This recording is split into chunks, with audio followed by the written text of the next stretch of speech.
Në ditën botërore të muzeve, Posta Shqiptare dhe Muzeu Turistët e Përgjuar sollën për pak orë në Durrës një ekspozitë të përbashkët, dedikuar historisë të turizmit gjatë periudhës komuniste. Në stenda ishin ekspozuar pulla të periudhave të ndryshme kohore, nga monarkia e mbretit Zog, vitet e rindërtimit të vendit, por dhe pulla të periudhës pas viteve 90. Gjithashtu aty gjej dhe vula të vjetra dhe materiale të tjera, që dokumentojnë historinë e Shqipërisë përgjatë shekullit të kaluar. Zëvendës drejtori i përgjithshëm i Postës Shqiptare Ardit Demiri nënvizoi rëndësinë që këto materiale filaterie kanë jo vetëm për historinë e vendit, por dhe si dokumente arkivore. Sot kemi mundësinë që në bashkëpunim me Postën Shqiptare të mund të hapim një ekspozit tjetër në bashkëpunim, e cila është fokusuar në filatelinë shqiptare, që për kohës së monarkisë, pra që në pullat e para të cilat kanë qenë në vitin 1912 deri në ditën e sotme. Një pjesë e tyre është fokusuar pikërisht në turizmin e komunizmit dhe një pjesë edhe për pjesën e fëmijëve. Doja të theksoja që çdo pull,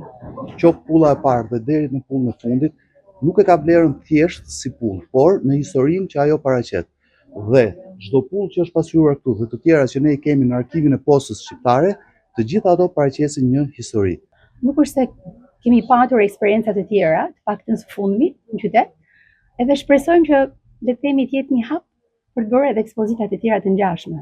Në muze nuk munguan dhe turistët e huaj të apasionuar për të njohur më shumë çfarë ndodhte në Shqipërinë komuniste përgjatë viteve 1945-1990. Erdhëm të vizitojmë këtë muze sepse bashkëshorti im është mjaft i dhënë pas historikut të vendeve komuniste. Djali ynë erdhi në Sarandë para 2 vitesh dhe na tha se i kishte pëlqyer shumë. Tani në Angli të gjitha gazetat dhe revistat flasin për Shqipërinë. Shkruajnë se duhet të vizitoni Durrësin për historinë, kulturën e tjerë. Jemi shumë të kënaqur që kemi ardhur para se shumë turistë të tjerë nga Anglia të vinë tek ju. Jam i apasionuar për periudhën komuniste. Duke lexuar dokumentet te ky muze, mësova se gjatë atyre viteve nuk lejoheshin të vinin në Shqipëri turistë nga Afrika e Jugut, por edhe nga vende të tjera, e pabesueshme.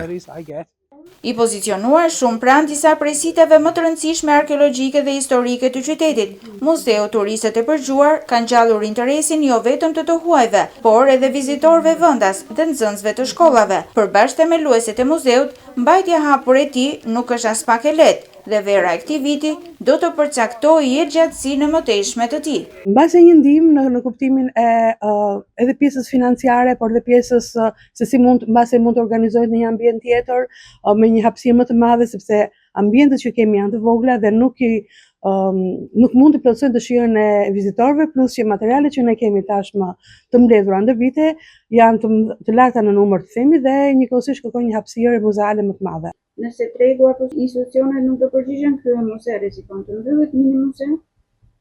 Do të shikojmë si do jetë vera e këtij viti. Nuk përjashtohet. Nuk përjashtohet.